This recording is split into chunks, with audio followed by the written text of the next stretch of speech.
The House of Death floats by. The most recent episode of Mayans MC kills off a major Santo Padre member, and in the most shocking way. Just how will this tragic event affect the rest of the characters and the whole storyline? How bloody was this character's death? Find out more by watching today's video until the end, so stay tuned. First up, Mayans MC kills off a major Santo Padre member. Steve was introduced to the Santo Padres in Season 3 of Mayans MC. Steve, who was sponsored by Hank, immediately established himself as a pleasant addition to the show, bringing some lightness to an otherwise grim series. However, Mayans MC is known for its gore, and the most recent episode sees Steve killed. The Santo Padre Mayans were ambushed by the combined forces of their Stockton and Oakland brothers in Mayans MC Season 3, Episode 7, What Comes of Handling Snakeskin, as part of the club's ongoing civil war. During the fight, Steve was knocked to the ground and kicked by numerous separate attackers. Steve quickly altered the battle's tide by shooting and killing one of the Mayans. Steve is having problems adjusting to what he did in the House of Death floats by, and he appears particularly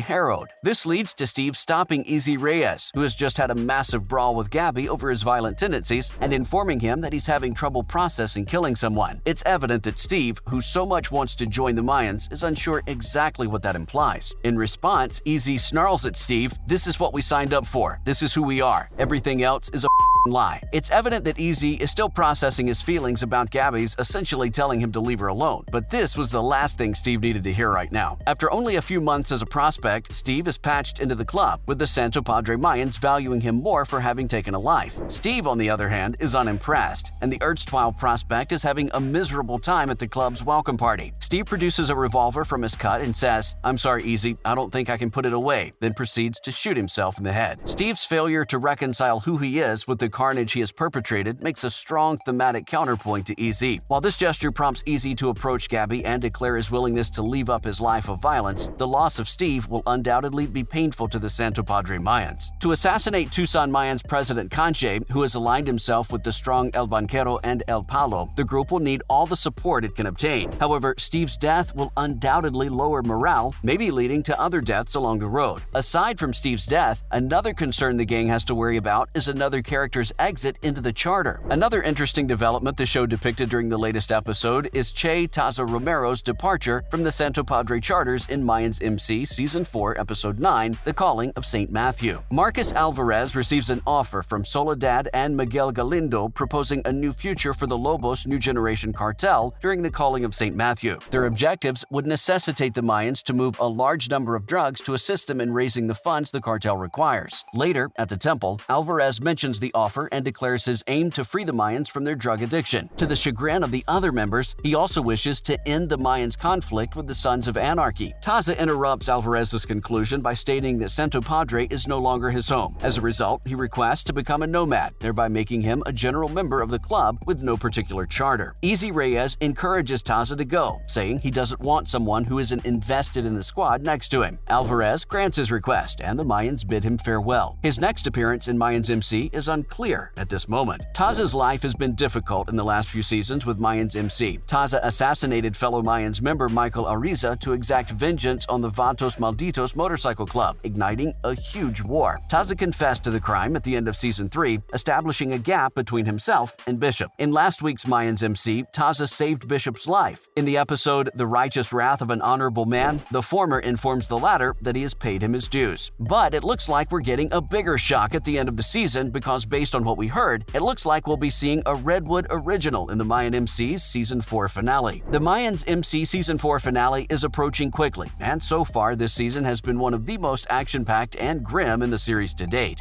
The conflict between the Mayans and the Sons of Anarchy is getting worse. Alvarez will strive to stop the battle by calling on a familiar face, according to promos for the season finale. Creeper's new girlfriend Cody was revealed to be an undercover cop in Episode 9. She tells Creeper in the teaser for Episode 10 that one of the Mayans is a rat. In the trailer, Easy is seen riding his bike with Sophia while a car approaches with a man brandishing a gun. As the season draws to a close, Easy appears adamant about following his own path and eliminating the Sons by any means necessary. From the looks of it, Easy is set on pushing the Mayans to exterminate the Sons of Anarchy. Throughout Mayans MC Season 4, the violence between the Sons of Anarchy and Mayans MC has been gradually increasing. Jessie started it all when she took the Sons Montez's bloody cuddle to Santo Padre. After that, the Sons assaulted Oakland, killing Coco. In retribution, the Mayans destroyed practically the whole charter of San Bernardino. Marcus Alvarez has been advocating for a halt to the bloodshed, but the rest of the Santo Padre charter is not on board. In episode 9, Easy, Bishop, Gilly, and Hank rally for the execution of all Sons of Anarchy, but Alvarez cuts them off. Easy, on the other hand, has been growing in confidence, and it appears that he will defy El Padrino's demands. The series' season finale is titled When the Breakdown Hit at Midnight, which coincidentally includes lyrics from the song Backstreets by Bruce Springsteen. However, there was no mention of a specific reference, so this could all be a coincidence, so who knows for sure. As for the official synopsis of the episode obtained from TV promos, it read, Easy ties up loose ends as the future of the club hangs in the balance. Alvarez seeks peace with a Redwood original. Kim Coates of Sons of Anarchy teased his return as Tig Traeger in Mayans MC Season 4 on Twitter. I'm back to basics. The war is on. Keep watching, peeps. Shit is about to explode. SOA against MMC, wrote the actor. Tig is a character from the first season of Sons of Anarchy. He was promoted to vice president of Sam Crow by Jax before his death. Sam Crow and the Mayans were on good terms when Jax died. In episode 10, it appears that Alvarez will summon Tig in the hopes of putting an end to the bloodshed. What we do, it can be ugly, but it's what we do, Tig tells Alvarez in the trailer. While Tig may be willing to put an end to the bloodshed, EZ and the rest of Santo Padre appear to be on the point of taking matters into their own hands. We know the finale will be a lot to process, especially if we have cast members who are starting to look back on the dynamics of their relationship on set, such as Edward James Olmos and Michael Olmos in their father-son dynamic. Edward James Olmos, who plays Felipe Reyes, the father of Easy and Angel, and his real-life son, Michael D. Olmos, who directed episode 404, A Crow Flew By, spoke with Collider about what they enjoy about working together, bringing the authenticity of the show's storytelling to life, finding the emotional and psychological truth of each moment, the shifts in father-son dynamics, and Michael's desire to hopefully direct another episode of the show. The opportunity to do that, working together, according to the younger Olmos, is a blessing. It's just his father and him at Video Village when they're simply kicking back. When the scenario is finished, they'll swap gears and start to work, which is a lot of fun. The actor also stated that he enjoys seeing his father work and gets ecstatic when he's directing on set. It's magical to see him work. The younger Olmos has very little to do other than make sure the camera is in the appropriate spot and then watch it come to life and feed off of it, which is a lot of fun. And unfortunately, we've run out of time. With that, we're wrapping up today's episode about how the Mayans MC kills off a major Santo Padre member and more news about the series. Are you excited for the season finale? Let us know in the comment section below. Before you go, don't forget to leave a like and subscribe to our channel with the notification bell on for more videos like this. Thanks for watching. See you next time.